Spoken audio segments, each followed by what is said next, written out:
ഇന്ന് രാത്രിയിലും കർത്താവിൻ്റെ വിലയേറിയ സന്നിധിയിൽ ഒരുമിച്ച് ചേർന്ന് വരുവാൻ ദൈവം നൽകിയ സാവകാശത്തെ ഓർത്ത് ദൈവത്തെ സ്തുതിക്കുന്നു. നമ്മൾ കഴിഞ്ഞ ദിവസത്തെ ക്ലാസ്സിൽ ഒരു പുതിയ പാഠത്തിലേക്ക് പ്രവേശിക്കുവാൻ ഇടയായിട്ട് തീർന്നിരുന്നു. മത്തായി സുവിശേഷം 5-ാം അധ്യായത്തിൻ്റെ 17 മുതൽ 20 വരെയുള്ള വാക്യങ്ങളെ അടിസ്ഥാനപ്പെടുത്തി ഒരു തലക്കെട്ട് പറഞ്ഞാണ് ഞാൻ കഴിഞ്ഞ ബൈബിൾ ക്ലാസ് അവസാനിപ്പിച്ചത്. ആചരിക്കുകയും പഠിപ്പിക്കുകയും ചെയ്യുന്ന വലിയവൻ എന്ന തലക്കെട്ടാണ് നമ്മൾ കഴിഞ്ഞ ദിവസം എഴുതുവാൻ ഇടയായിട്ട് തീർന്നത്. നമുക്കറിയാം, ഈ വേദഭാഗത്തേക്ക് നമ്മൾ വരുമ്പോൾ ഈ പ്രസംഗത്തിൽ കർത്താവ് വളരെ പ്രധാനപ്പെട്ടതായ ഒരു സത്യത്തിലേക്ക് തൻ്റെ ശിഷ്യന്മാരെ പ്രധാനമായിട്ടും വഴി നടത്തുന്നു എന്നുള്ളത് നമുക്ക് കാണുവാനായിട്ട് സാധിക്കുന്നുണ്ട്. 5-ാം അധ്യായത്തിൻ്റെ 17 മുതൽ 20 വരെയുള്ള വാക്യങ്ങൾ നമുക്ക് പ്രാരംഭമായിട്ട് ഒന്ന് വായിക്കാം.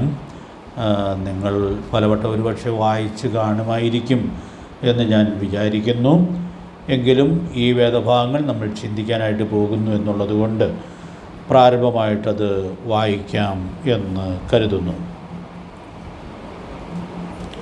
മത്തായി സുവിശേഷം 5-ാം അധ്യായത്തിൻ്റെ 17 മുതൽ 20 വരെയുള്ള വാക്യങ്ങൾ. ഞാൻ ന്യായപ്രമാണത്തെയോ പ്രവാചകന്മാരെയോ നീക്കേണ്ടതിന് വന്നു എന്ന് നിരൂപിക്കരുത്, നീക്കുവാനല്ല നിവർത്തിപ്പാനത്രേ ഞാൻ വന്നത്.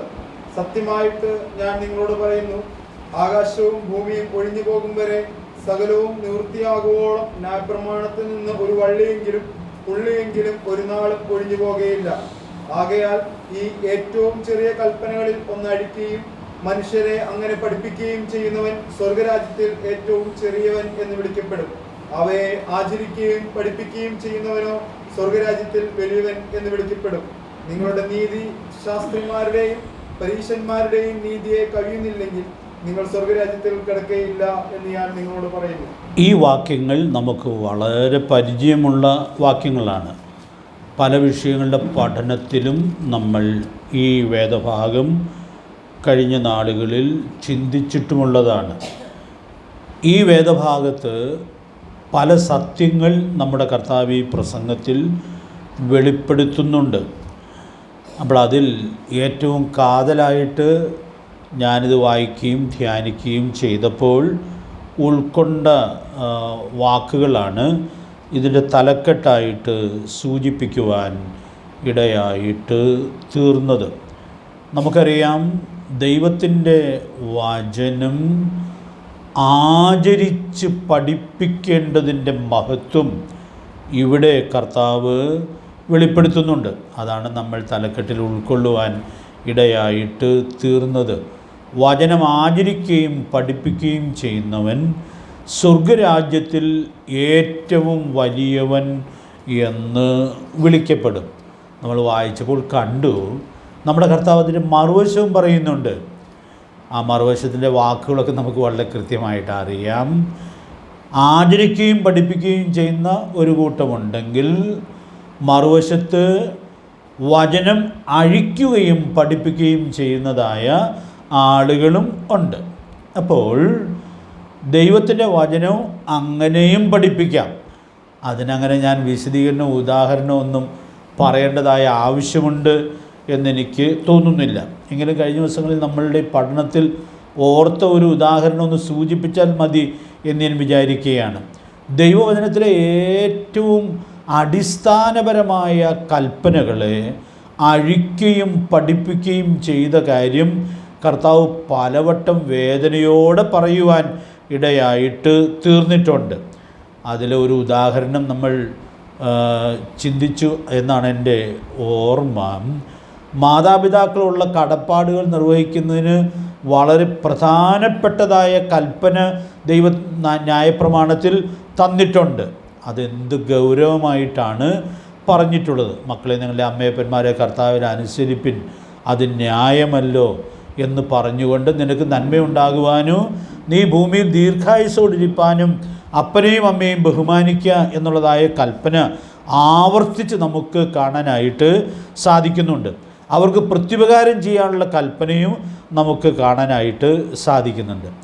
പക്ഷേ അന്നത്തെ കാലത്ത് യഹൂദന്മാരിൽ പലരും അത് അഴിച്ച് പഠിപ്പിച്ചല്ലോ. നമ്മളത് ഉദാഹരണമായിട്ട് പലപ്പോഴും ചിന്തിച്ചിട്ടുണ്ട്. ഇവിടെ തന്നെ പറഞ്ഞതെന്ന് ഞാൻ വിചാരിക്കുകയാണ്. അപ്പോൾ മക്കൾ മാതാപിതാക്കൾക്ക് ചെയ്യേണ്ടതായ കടപ്പാടുകൾ ചെയ്തില്ലെങ്കിലും കുഴപ്പമില്ല, അത് എന്ത് ചെയ്താൽ മതി എന്നാണ് പറയുന്നത്? ഖുർബാൻ എന്ന് പറഞ്ഞാൽ മതി. എന്ന് പറഞ്ഞാൽ അത് ദൈവാലയത്തിലേക്ക് വഴിപാട് എന്ന് പറഞ്ഞാൽ ഈ കടപ്പാടിൽ നിന്ന് ഒഴിവാകുന്നു എന്ന് അവർ പഠിപ്പിച്ചു. ദൈവാലയത്തിലേക്ക് വരുമാനം വർദ്ധിപ്പിക്കാനായിട്ട് കണ്ടെത്തിയൊരു കുറുക്കുവഴിയാണോ എന്ന് അറിയാൻ പാടില്ല. ഏതായാലും കർത്താവ് അത് വളരെ ഗൗരവമായിട്ട് എടുത്ത് പറയുന്നതായിട്ട് നമ്മൾക്ക് കാണുവാനായിട്ട് സാധിക്കുന്നുണ്ട്. അപ്പോൾ വളരെ പ്രധാനപ്പെട്ട കൽപ്പന അനുസരിക്കുന്നവർക്ക് ഒത്തിരി അനുഗ്രഹങ്ങളുള്ളതായ കൽപ്പന, ആ കൽപ്പനയെ അഴിച്ച് അവർ പഠിപ്പിക്കുകയും അതിനെ ദുർബലപ്പെടുത്തുകയും ചെയ്തു എന്നുള്ളത് നമ്മുടെ കർത്താവ് എത്ര ഗൗരവമായിട്ടാണ് ഇവിടെ ചൂണ്ടിക്കാണിക്കുന്നത്.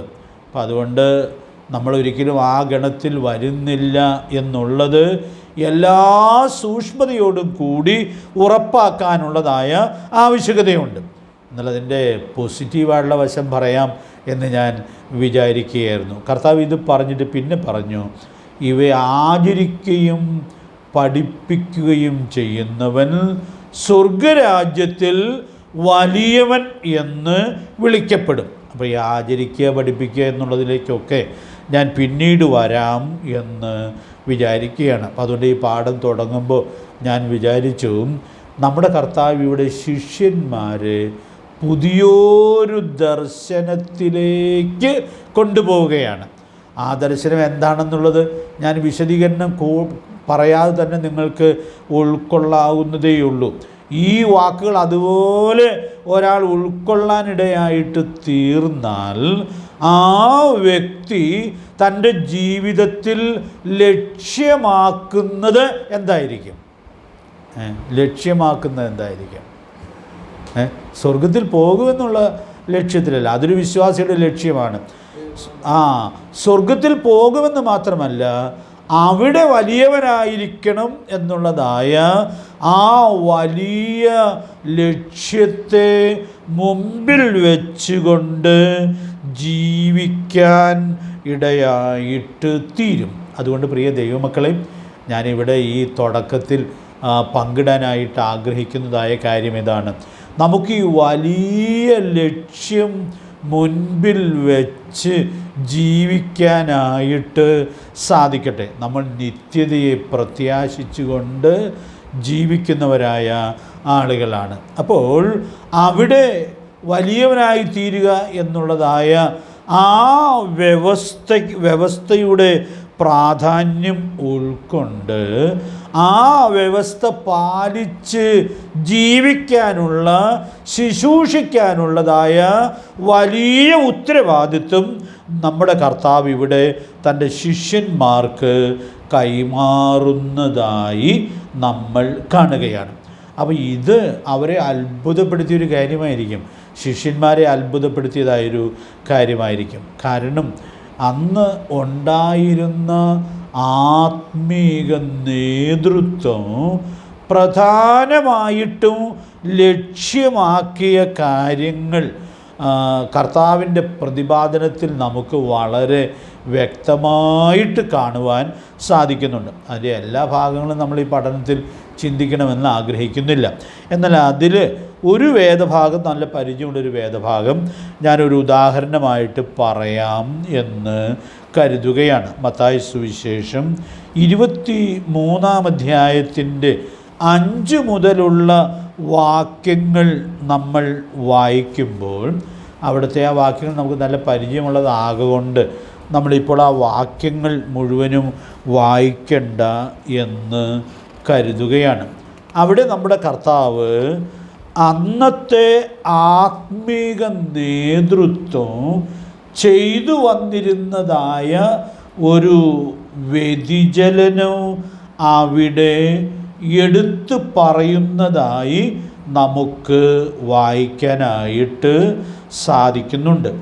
ആ അധ്യായത്തിൻ്റെ 5-ാമത്തെ വാക്യം നമ്മൾ ചിന്തിക്കുമ്പോൾ, അന്ന് ആത്മീക നേതൃത്വത്തിൽ നിൽക്കുന്നു എന്ന് വിചാരിക്കുന്ന ആളുകൾ ഇവിടെ വലിയവരായി തീരേണ്ടതിന് വേണ്ടി കൈക്കൊണ്ടതായ ചില വഴികൾ നമുക്കവിടെ വായിക്കാനായിട്ട് കഴിയുന്നുണ്ട്. 5-ാമത്തെ വാക്യം ഒന്ന് വായിച്ചാട്ടെ.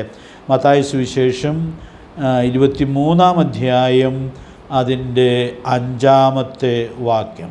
അവർ തങ്ങളുടെ പ്രവൃത്തികൾ എല്ലാം മനുഷ്യർ കാണേണ്ടതിനത്രേ ചെയ്യുന്നത്, തങ്ങളുടെ മന്ത്രപ്പെട്ട വീതിയാക്കി തൊങ്ങൽ വലുതാക്കുന്നു. അപ്പോൾ അവിടെ ഓരോ കാര്യങ്ങളും പറയുമ്പോൾ ആ വാക്യം വായിക്കാം എന്ന് ഞാൻ കരുതുകയാണ്. അപ്പോൾ ഇവിടെ വലിയവരായി തീരണം എന്ന് ലക്ഷ്യമിടുന്ന ആളുകൾ ഓരോ കാര്യവും ചെയ്യുമ്പോൾ ആർക്ക് വിളങ്ങേണ്ടതിന് വേണ്ടിയാണ് ചെയ്യുന്നത്? മനുഷ്യർക്ക് വിളങ്ങേണ്ടതിന് വേണ്ടിയാണ്. അപ്പോൾ ഇനി ഈ പ്രസംഗത്തിൻ്റെ വിശദാംശങ്ങളിലേക്ക് വരുമ്പോൾ നമ്മളിതിന് ധാരാളം ഉദാഹരണങ്ങൾ കാണുവാൻ ഇടയായിട്ട് തീരും. അപ്പോൾ അതുകൊണ്ട് ഇപ്പോൾ അത് വിശദീകരിക്കേണ്ട ആവശ്യമുണ്ട് എന്നെനിക്ക് തോന്നുന്നില്ല. അവർ ഭിക്ഷ കൊടുക്കുമ്പോഴും മനുഷ്യർക്ക് വിളങ്ങണം. അപ്പോൾ അതിനു വേണ്ടി അതിനുള്ളതായ പ്രചാരണം കൊടുക്കുകയും അങ്ങനെ മനുഷ്യരാൽ പേര് ലഭിക്കത്തക്കവണ്ണം ആഗ്രഹിക്കുകയും ചെയ്യുന്നു എന്നുള്ളത് നമ്മൾ കാണുകയാണ്. ഉപവസിക്കുമ്പോൾ പോലും അത് മനുഷ്യർക്ക് ഉപവസിക്കുകയാണെന്ന് മനസ്സിലാകുമാറ് അങ്ങനെ കാര്യങ്ങൾ ചെയ്യുന്നു എന്നുള്ളത് നമ്മുടെ കർത്താവ് വ്യക്തമാക്കുകയാണ്. അപ്പോൾ അത് നമ്മൾ അവിടെ ഉൾക്കൊള്ളേണ്ടുന്നതായൊരു പ്രധാനപ്പെട്ടതായ പാഠമാണ്.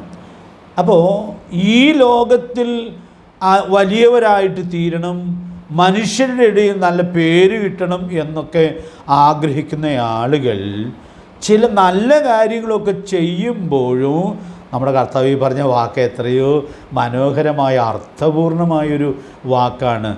മനുഷ്യർക്ക് വിളങ്ങേണ്ടതിന് ചെയ്യുകയാണ്. അപ്പോൾ അതുകൊണ്ട് ഞാൻ ഈ വാക്യങ്ങളിലൂടെ പോകുമ്പോൾ നമുക്കതിൻ്റെ ആ ലളിതമായ പാഠങ്ങൾ ഉൾക്കൊള്ളാനായിട്ട് സാധിക്കേണ്ടിയിരിക്കുന്നു.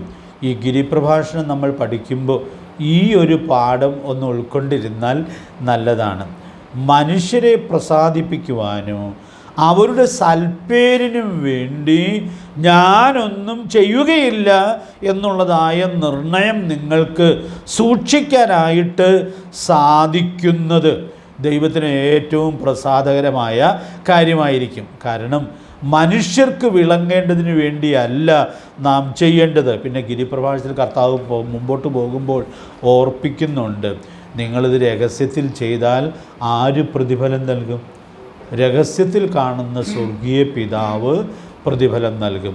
അപ്പോൾ അതിൻ്റെ പ്രതിഫലം സ്വർഗത്തിൽ വെളിപ്പെടുവാൻ ഇടയായിട്ട് തീരും. അപ്പോൾ അതുകൊണ്ട് പ്രിയപ്പെട്ടവരെ, നമുക്കിവിടെ ഉൾക്കൊള്ളാനായിട്ട് കഴിയേണ്ടുന്ന വളരെ ലളിതമായുള്ളൊരു പാഠം, സ്വർഗത്തിൽ വലിയവനായി തീരേണ്ടതിന് വേണ്ടി ലക്ഷ്യമിടുന്ന ആളുകൾ മനുഷ്യരെ കാണിക്കാനോ പേരെടുക്കാനോ ഒന്നും ചെയ്യുന്നില്ല എന്നുള്ളത് ഉറപ്പുവരുത്തണം. പിന്നെ ഞാൻ അവിടുത്തെ ആ വാക്കൊന്ന് എടുത്ത് പറയുകയാണ്. ഇവർ ചെയ്യുന്നതായിട്ട് പറയുന്നത്, അവർ വസ്ത്രധാരണത്തിൽ വ്യത്യസ്തത പുലർത്തുകയാണ്. മന്ത്രപ്പട്ട വീതിയാക്കി തൊങ്ങൽ വലുതാക്കുന്നു എന്ന് അന്നത്തെ ആ നേതൃത്വത്തെക്കുറിച്ച് പ്രത്യേകിച്ച് എടുത്തു പറയുന്നതായിട്ട് നമ്മൾ കാണുന്നുണ്ട്. നമ്മുടെ കർത്താവും ശിഷ്യന്മാരും ഇതിൻ്റെ മറുവശത്തുള്ള മനോഹരമായ മാതൃകയായിരുന്നു. കർത്താവും ശിഷ്യന്മാരും യാത്ര ചെയ്യുമ്പോൾ അതിൽ കർത്താവ് ആരാണ് എന്നുള്ളത് മറ്റൊരാൾക്ക് മനസ്സിലാകാൻ തന്നെ പ്രയാസമായിരുന്നു. നമ്മുടെ കർത്താവിനെ കുറിച്ച് ഫിലിപ്പിലെ 2-ാം അധ്യായത്തിൻ്റെ 7-ാമത്തെ വാക്യത്തിൽ ഒരു മനോഹരമായ പ്രയോഗമുണ്ടല്ലോ. നിങ്ങൾ ഓർക്കുന്നുണ്ടോ ആ പ്രയോഗം? നമ്മുടെ കർത്താവ് വേഷത്തിൽ മനുഷ്യനായി വിളങ്ങി.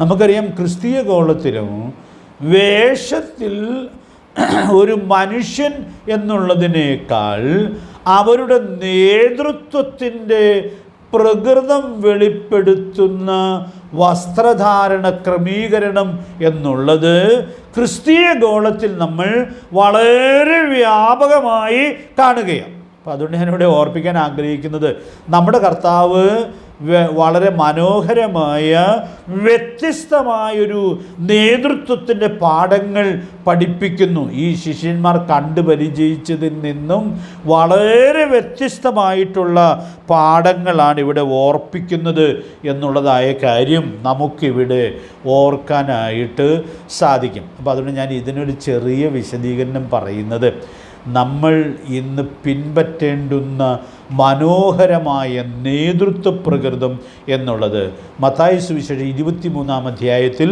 നമ്മുടെ കർത്താവ് പഠിപ്പിച്ചതായ ഈ മനോഹരമായിട്ടുള്ള മാതൃകയാണ്. ക്രൈസ്തവ കേരളത്തിൽ വ്യാപകമായിട്ടും അവിടെ കർത്താവ് കുറ്റപ്പെടുത്തിയതായ വഴികൾ കാണാനിടയായിട്ട് തീരുമ്പോൾ അതിൻ്റെ ഏറ്റവും ശരിയായ കൃത്യതയിൽ നമുക്ക് സാക്ഷ്യം വഹിക്കാനായിട്ട് സാധിക്കണം. ഞാൻ പിന്നെ എന്തിനാ ഈ ക്ലാസ്സിൽ ഇത് പറയുന്നത്? നമ്മൾ അങ്ങനെ ലക്ഷ്യമിടുമ്പോൾ തന്നെ നമ്മൾ അറിയാതെ ഈ ലോകത്തിലുള്ള പേരിനും പ്രശസ്തിക്കും ഒക്കെ നമ്മളും ഉള്ളിൽ ആഗ്രഹിച്ച് പോകാനുള്ളതായ വലിയ അപകട സാധ്യത ഉണ്ട്. അപ്പോൾ അതുകൊണ്ട് അതിൽ നമ്മൾ കുടുങ്ങിപ്പോകാതിരിക്കത്തക്കവണ്ണം നമുക്ക് വളരെ കരുതലോടെ മുമ്പോട്ട് പോകാനായിട്ട് സാധിക്കട്ടെ. കർത്താവിനെയും ശിഷ്യന്മാരെയും അങ്ങനെ വേർതിരിച്ചറിയാൻ പറ്റുകയില്ലായിരുന്നു എന്നുള്ളതിന് നമ്മുടെ കയ്യിലൊരു പ്രധാനപ്പെട്ട തെളിവുണ്ട്. നിങ്ങൾക്കറിയാമോ തെളിവ് ഏതാണെന്ന്?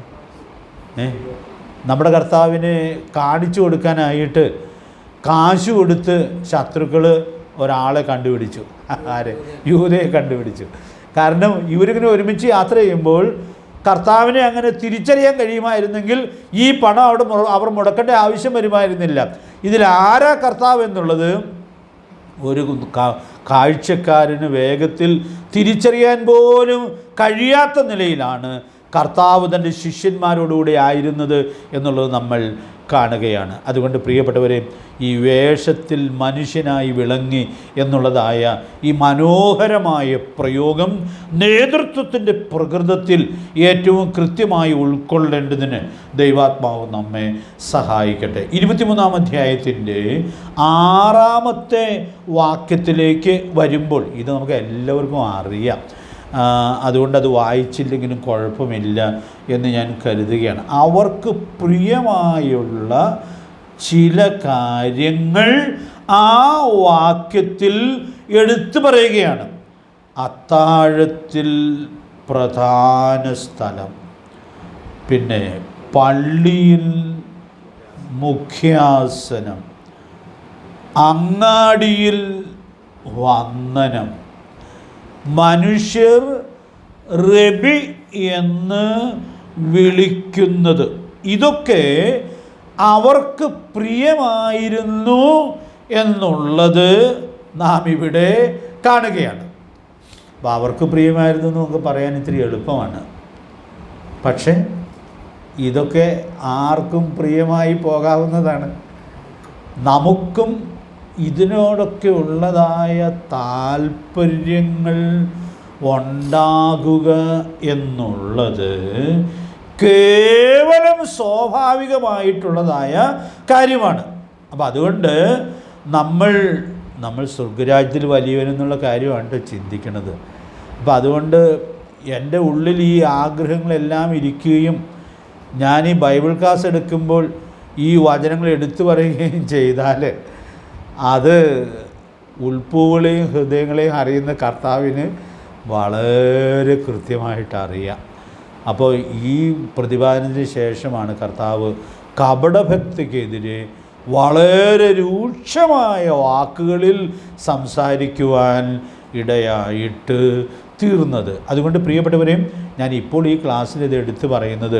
ഇങ്ങനെയൊക്കെയുള്ള കാര്യങ്ങൾ നമുക്കും പ്രിയപ്പെടാനുള്ളതായ സാധ്യതയും ആ പ്രിയം നമ്മിൽ ഉണ്ടായാൽ നാം ചെയ്യാൻ കർത്താവ് ഉദ്ദേശിക്കാത്ത നിലയിലുള്ള കാര്യങ്ങൾ ചെയ്തു പോകുന്നതിനും സാധ്യതയുണ്ട് എന്നുള്ളതായ വലിയ സത്യം നമുക്കിവിടെ ഉൾക്കൊള്ളുവാനായിട്ട് സാധിക്കുകയാണ്. അതുകൊണ്ട് പ്രിയപ്പെട്ടവരെ, നമുക്ക് ഈ വലിയ ഉൾക്കാഴ്ച അനുദിന ജീവിതത്തിൽ സൂക്ഷിച്ച് സാക്ഷ്യം വഹിക്കുവാനായിട്ട് സാധിക്കേണ്ടിയിരിക്കുന്നു.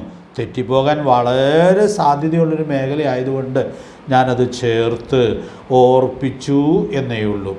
ഇനി അതിൻ്റെ 8 മുതലുള്ള വാക്യങ്ങളിലേക്ക് നമ്മൾ വരുമ്പോൾ ചില അരുതുകൾ നമുക്കവിടെ കാണാനായിട്ട് സാധിക്കുന്നുണ്ട്. 8 മുതലുള്ള വാക്യങ്ങൾ വായിക്കുമ്പോൾ ചില കാര്യങ്ങൾ പാടില്ല എന്നുള്ളതായ കാര്യം അരുത് എന്ന് പറഞ്ഞ് നമ്മുടെ കർത്താവ് വിലക്കുന്നതായി നമ്മൾ കാണുന്നുണ്ട്. ഇതൊക്കെ അറിയാവുന്നതായതുകൊണ്ട് ഞാൻ അങ്ങ് പറഞ്ഞു പോകാം എന്ന് കരുതുകയാണ്.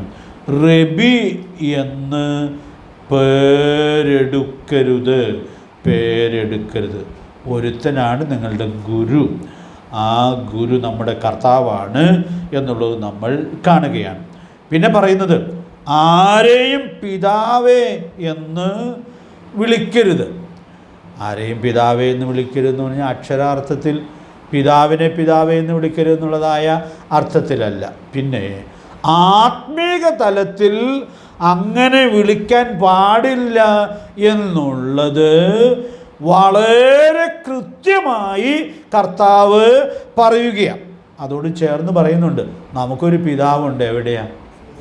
സ്വർഗത്തിൽ നമുക്കൊരു പിതാവുണ്ട്. അപ്പോൾ ആത്മീകമായി നമുക്ക് ആ ഉള്ളതായ പിതാവിൻ്റെ മഹത്വം അവിടെ നമുക്ക് ചേർത്ത് ഓർക്കുവാനായിട്ട് സാധിക്കും. പിന്നെ മൂന്നാമതൊരു പ്രയോഗം നമ്മൾ കാണുന്നത്, നിങ്ങൾ നായകന്മാരെന്നും പേര് എടുക്കരുത്. അപ്പം അതുകൊണ്ട് പ്രിയപ്പെട്ടവരെ, ഞാൻ ഇവിടെ ഒരു പ്രായോഗിക നിർദ്ദേശം ഓർപ്പിക്കണം എന്ന് ആഗ്രഹിക്കുകയാണ്. നാം എടുക്കരുതെന്നുള്ളത് വളരെ ഖണ്ഡിതമായ നിലയിൽ ഇവിടെ നമ്മുടെ കർത്താവ് വ്യക്തമാക്കിയിരിക്കുന്നതായിട്ട് നമ്മൾ കാണുകയാണ്. എന്നെ ഈ പേരെടുക്കരുതെന്ന് പറഞ്ഞാൽ അതുകൊണ്ട് അർത്ഥമാക്കുന്നത് നമുക്കറിയാം. ചില ആളുകളൊക്കെ പേരിൻ്റെ മുമ്പിൽ സ്ഥാനപ്പേരുകൂടി ചേർത്ത് എഴുതുകയോ പറയുകയോ ഒക്കെ ചെയ്യാറുണ്ട്. ആത്മീയഗോളത്തിൽ അത് വളരെ വ്യാപകമായിട്ട് നമ്മൾ കാണാറുണ്ട്. പേര് കഴിഞ്ഞിട്ട് ചിലപ്പോൾ ഒരാളെ പരിചയപ്പെടുത്താനായിട്ട് അത് ചിലപ്പോൾ പറഞ്ഞാലും ഈ പേരെടുക്കരുതെന്നുള്ള ഗണത്തിലേക്ക് എത്തിയെന്ന് വരികയില്ല. പക്ഷെ പേരിന് മുൻപ് അങ്ങനെയുള്ള സ്ഥാനപ്പേരുകൾ ഉപയോഗിക്കരുത് എന്നുള്ളത് നമ്മുടെ കർത്താവ് എത്രയോ കൃത്യമായിട്ടാണ് രേഖപ്പെടുത്തിയത്.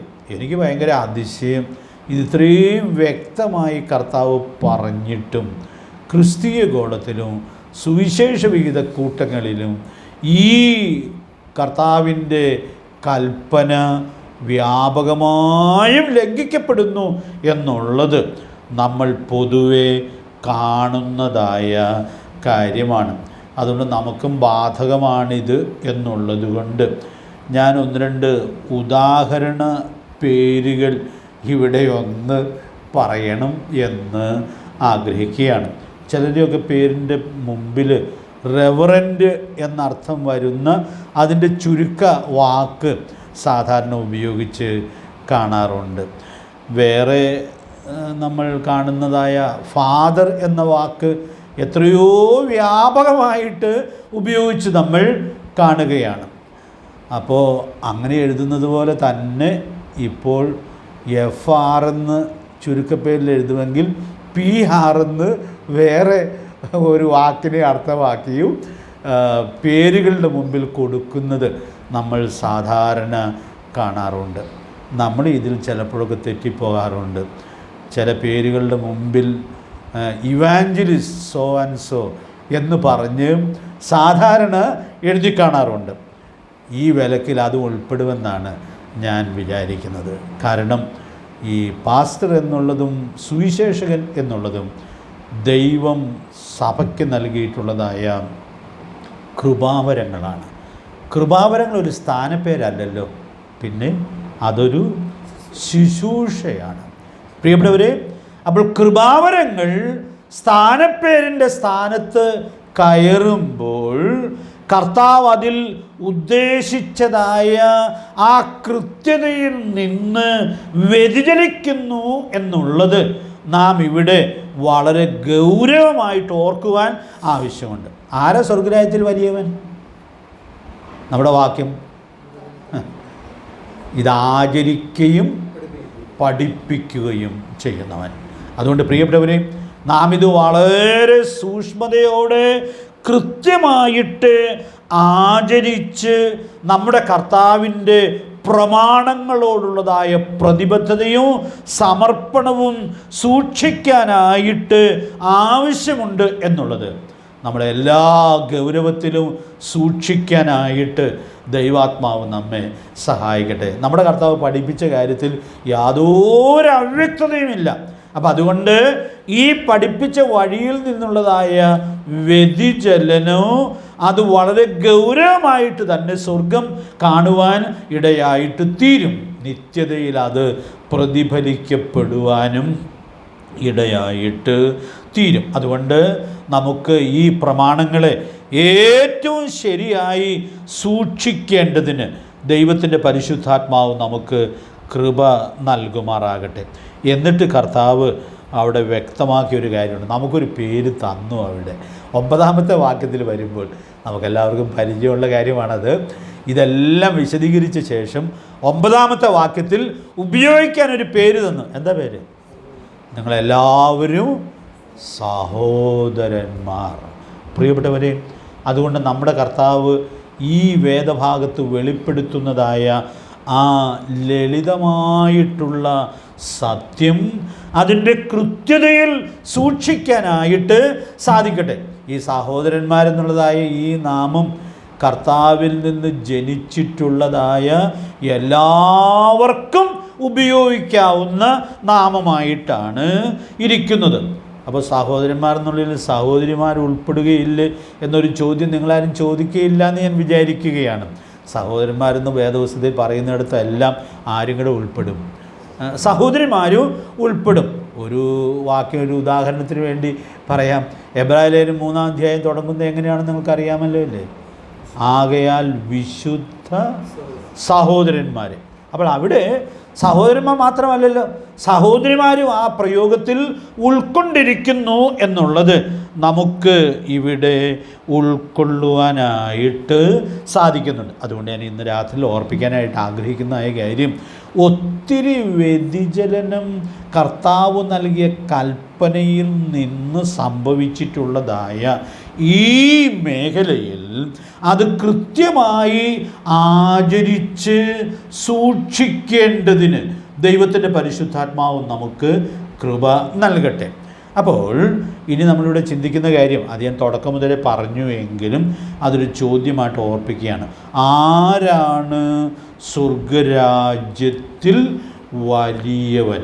19-ാമത്തെ വാക്യത്തിൽ നമ്മളത് വളരെ കൃത്യമായി വായിക്കുന്നു. പലവട്ടം ഇപ്പോൾ പറഞ്ഞു കഴിഞ്ഞു, എങ്കിലും ഞാനതൊരു ചോദ്യമായി ചോദിച്ച് ഉത്തരം പറയുകയാണ്. വചനത്തിലെ കൽപ്പനകൾ ആചരിക്കുകയും പഠിപ്പിക്കുകയും ചെയ്യുന്നവനാണ് സ്വർഗരാജ്യത്തിൽ വലിയവൻ എന്നുള്ളതായ സത്യം ഇവിടെ നമുക്ക് ഉൾക്കൊള്ളാനായിട്ട് സാധിക്കുക. ഇപ്പോൾ ഈ 5-ാം അധ്യായത്തിൻ്റെ മുൻ വാക്യങ്ങളൊക്കെ നമ്മൾ ചിന്തിച്ചായിരുന്നു. അവിടെ ഈ സ്വർഗരാജ്യത്തിൽ വലിയവൻ എന്ന പ്രയോഗത്തോട് ചേർത്ത് ചിന്തിക്കാവുന്ന ഒരു കാര്യം നമ്മളിതിൻ്റെ മുമ്പിലൊരു വാക്യത്തിൽ വായിക്കാനും ചിന്തിക്കാനും വിശദീകരിക്കാനും ഇടയായിട്ട് തീർന്നിട്ടുണ്ട്. നിങ്ങൾക്ക് ആരെങ്കിലും പറയാമോ അത്? 5-ാം അധ്യായത്തിൻ്റെ 12-ാമത്തെ വാക്യം ഒന്ന് വായിച്ചേ. മത്തായി സുവിശേഷം 5-ാം അധ്യായത്തിൻ്റെ 12-ാമത്തെ വാക്യം. സ്വർഗ്ഗത്തിൽ നിങ്ങളുടെ പ്രതിഫലം വലുതാകൊണ്ട് സന്തോഷിച്ചുല്ലസിപ്പിൻ. അപ്പോൾ അവിടെ അത് ഒത്തിരി വിശദമായിട്ട് നമ്മൾ ഓർത്തതായ ഒരു കാര്യമാണ്. അപ്പോൾ അവിടെ പറഞ്ഞിരിക്കുന്ന ആ പ്രയോഗം എത്ര മനോഹരമാണ്. സ്വർഗത്തിൽ നിങ്ങളുടെ പ്രതിഫലം, അടുത്ത വാക്കിന് വലുതാകൊണ്ട്. അപ്പോൾ ഈ 12-ാം വാക്യം ഈ വാക്കോട് ചേർത്ത് നമ്മളൊന്ന് ചിന്തിച്ചാൽ സ്വർഗരാജ്യത്തിൽ വലിയവരാരായിരിക്കും? സ്വർഗത്തിൽ വലിയ പ്രതിഫലം വാങ്ങുന്നവരായ ആളുകളായിരിക്കും. അതൊത്തിരി വിശദമായിട്ട് അതിൻ്റെ എല്ലാ വശങ്ങളും ഞാൻ ഈ ക്ലാസ്സിൽ പറയാനായിട്ട് ശ്രമിക്കുന്നില്ല. എന്നാൽ അവിടെ പറഞ്ഞിരിക്കുന്നതായ ആ കാര്യം ഞാൻ അന്ന് വിശദീകരിച്ചാണെങ്കിലും ഒന്ന് ചേർത്ത് ഓർപ്പിക്കണം എന്ന് ആഗ്രഹിക്കുകയാണ്. അതിൻ്റെ 10-ാമത്തെ വാക്യത്തിൽ ഈ വലിയ പ്രതിഫലം വാങ്ങുന്ന ആളുകൾ ഇവിടെ ഏൽക്കുന്നതായ കാര്യം പറയുന്നുണ്ട്. നീതി നിമിത്തം ഉപദ്രവിക്കപ്പെടുന്നവർ ഭാഗ്യവാന്മാർ. അപ്പോൾ ഈ സ്വർഗത്തിലെ വലിയ പ്രതിഫലത്തിന് മുഖാന്തരമായിട്ട് തീരുന്നതായ കാര്യം നീതിയുടെ വഴിയിൽ അവർ ഉപദ്രവിക്കപ്പെടുന്നു എന്നുള്ളതാണ്. പിന്നെ അടുത്ത വാക്യത്തിലേക്ക് നമ്മൾ വരുമ്പോൾ കർത്താവിൻ്റെ നാമം നിമിത്തം പഴിയും ഉപദ്രവവും, ഞാൻ അതിലെ വിശദീകരണത്തിൽ ഒരു വാക്കായിട്ട് ചേർത്ത് പറയുക, ദൂഷണവും അവർ സഹിക്കുന്നു എന്നുള്ളതാണ്. എന്ന് പറഞ്ഞാൽ കർത്താവിൻ്റെ നാമത്തിൽ അവർ പഴിയും ഉപദ്രവവും പിന്നെ അവരെ കൊണ്ട് എല്ലാ തിന്മയും കളവായി പറയുകയും ചെയ്യുകയാണ്. അപ്പോൾ കർത്താവ് പറഞ്ഞു, നിങ്ങൾ അങ്ങനെ എൻ്റെ നാമത്തിൽ ഇതൊക്കെ അനുഭവിക്കുവാൻ ഇടയായിട്ട് തീരുമ്പോൾ നിങ്ങൾ ഭാഗ്യവാന്മാരാണ്. അവിടെയാണ് കർത്താവ് പറഞ്ഞത്, നിങ്ങളുടെ പ്രതിഫലം സ്വർഗത്തിൽ വലുതാകൊണ്ട് സന്തോഷിച്ചുല്ലസിപ്പിൻ. അതുകൊണ്ട് പ്രിയപ്പെട്ടവരെ, ഇവിടെ അങ്ങനെയുള്ള വഴിയിലൂടെയൊക്കെ കടന്നു പോകുമ്പോൾ നമ്മെ നോക്കി മറ്റുള്ള ആളുകൾ പാവം അങ്ങനെയെക്കുറിച്ച് എന്തെല്ലാം കാര്യങ്ങളൊക്കെയാണെങ്കിൽ ആളുകളില്ലാത്തതൊക്കെ പറയുന്നത് എന്നൊക്കെ ചിലപ്പോൾ സഹതപിക്കുവാൻ ഇടയായിട്ട് തീർന്നിരിക്കും. ചിലരൊക്കെ അങ്ങനെ പറയുന്നതിൽ സന്തോഷിക്കുവാനും ഇടയായി തീരുമെന്ന് വിചാരിച്ചോളൂ. പക്ഷേ നമ്മുടെ കർത്താവ് ഇതൊക്കെ ഇല്ലാത്ത കാര്യങ്ങളാണ് എന്ന് വരികിൽ പ്രിയപ്പെട്ടവരെയും നമ്മുടെ പ്രതിഫലം സ്വർഗത്തിൽ വലുതായിരിക്കും.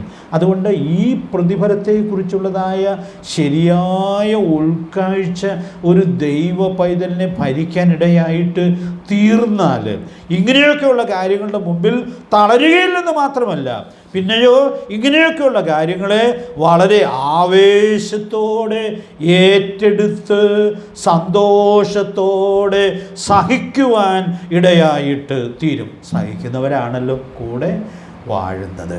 അതുകൊണ്ട് പ്രിയപ്പെട്ടവരെയും നമ്മുടെ ക്രിസ്തീയ ജീവിതത്തിൽ ഈ ഉന്നതമായ മൂല്യം ഏറ്റവും കൃത്യമായി ഉൾക്കൊണ്ട് ജീവിക്കേണ്ടതിന് ദൈവത്തിൻ്റെ പരിശുദ്ധാത്മാവ് നമുക്ക് ധാരാളം ദൈവകൃപ നൽകട്ടെ. നമുക്കറിയാം, നമ്മുടെ കർത്താവ് പറഞ്ഞതായ ഈ വിശദീകരണം, സ്വർഗത്തിലെ വലിയ പ്രതിഫലം എന്നുള്ളതായ സത്യം നമുക്ക് വളരെ ലളിതമായിട്ട് പറഞ്ഞു തരുന്നതായ ഒരു ജീവിതത്തെക്കുറിച്ച് അദ്ദേഹം പഴയ നിയമത്തിൽ ജീവിച്ചിരുന്നയാളാണ്.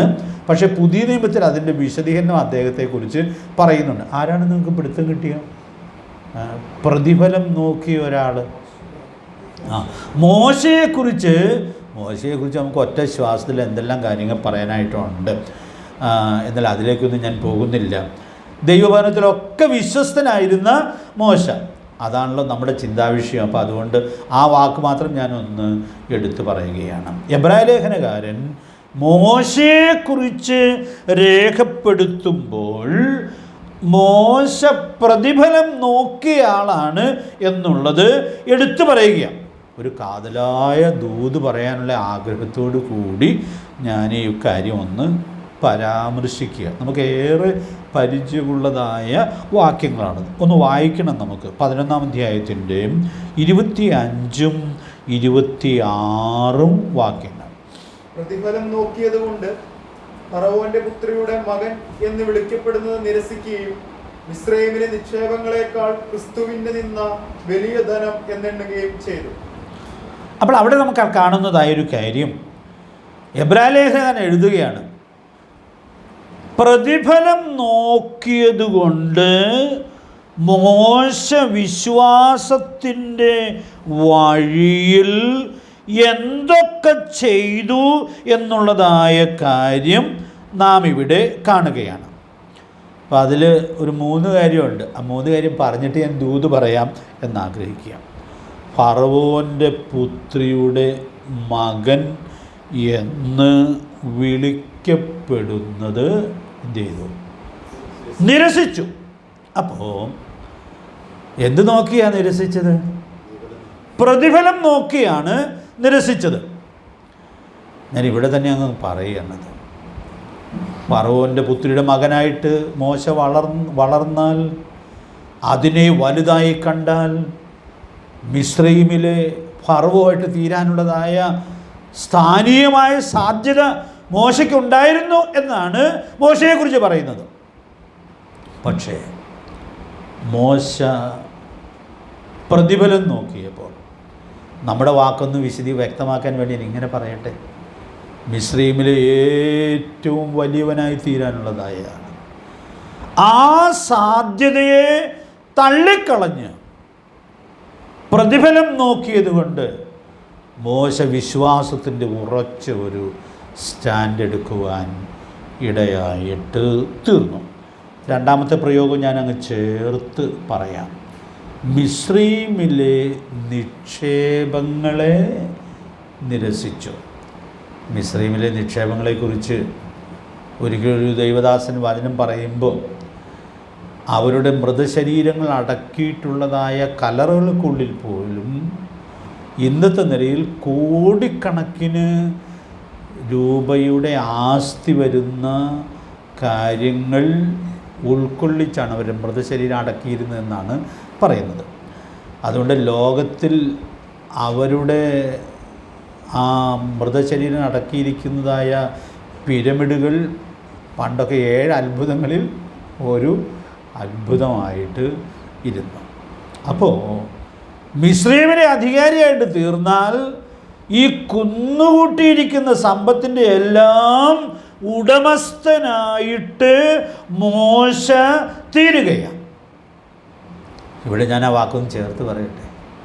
പക്ഷെ പ്രതിഫലം നോക്കിയതുകൊണ്ട്, സ്വർഗത്തിലെ പ്രതിഫലം മോശ നോക്കി എന്നുള്ളത് കൊണ്ട് അത് വേണ്ട എന്ന് തീരുമാനിച്ചു. മൂന്നാമത്തെ നിർണയം നമ്മൾ കാണുന്നത് ക്രിസ്തുവിൻ്റെ നിന്ന വലിയ ധനം എന്ന് എണ്ണി. പ്രിയപ്പെട്ടവരെ, തൻ്റെ ജനത്തോടു കൂടെ കഷ്ടമനുഭവിക്കാനുള്ളതായ ആ വലിയ നിർണയത്തിലേക്ക് ആ ദൈവഭക്തൻ എത്തിച്ചേർന്നത് പ്രതിഫലം നോക്കിയതുകൊണ്ടാണ്. ഞാനിന്ന് പോലെ ഓർത്തൊരു കാര്യം, സുവിശേഷത്തിൻ്റെ വഴിയിൽ തന്നെ എന്തോരം ആളുകൾ ഈ ലോകത്തിലുള്ളതായ സമ്പത്ത് വാരിക്കൂട്ടേണ്ടതിന് വേണ്ടി ദൈവവചനത്തിലെ എത്രയോ ഉന്നതമായ മൂല്യങ്ങൾ ബലി കഴിക്കുവാൻ ഇടയായിട്ട് തീർന്നിട്ടുണ്ട്.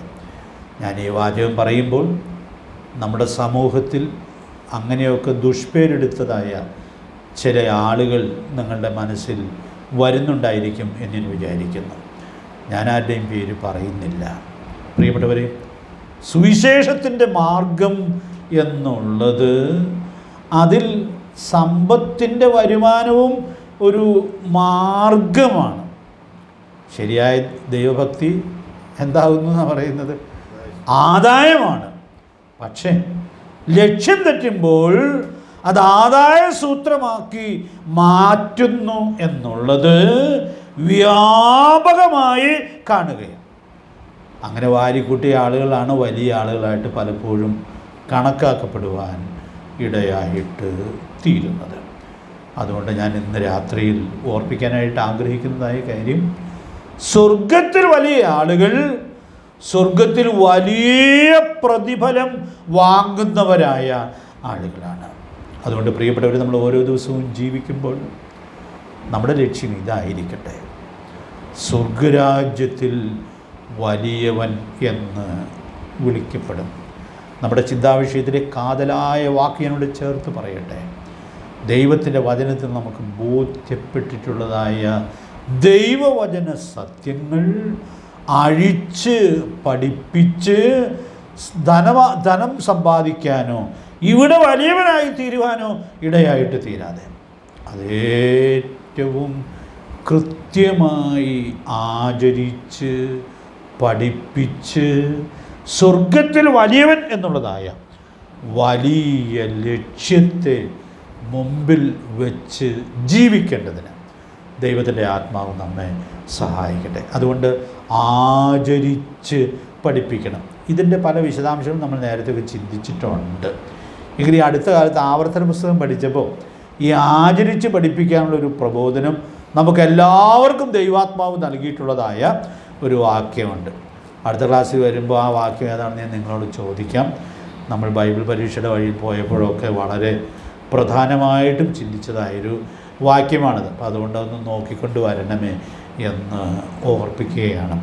സ്വർഗരാജ്യത്തിൽ വലിയവൻ എന്നുള്ളതായ ഈ വലിയ ലക്ഷ്യവും ഉൾക്കാഴ്ചയും നമ്മുടെ മനസ്സിൽ സൂക്ഷിച്ചുകൊണ്ട് ഓരോ ദിവസവും നമ്മൾ ജീവിക്കുന്നു എന്നുള്ളത് നമുക്ക് ഉറപ്പാക്കാം. കർത്താവിൻ്റെ ശിഷ്യന്മാരെ ഏറ്റവും ഉന്നതമായൊരു സ്വർഗീയ ഉൾക്കാഴ്ചയിലേക്ക് നയിക്കുകയായിരുന്നു എന്നുള്ളത് നമുക്ക് ഇവിടെ ഉൾക്കൊള്ളാം.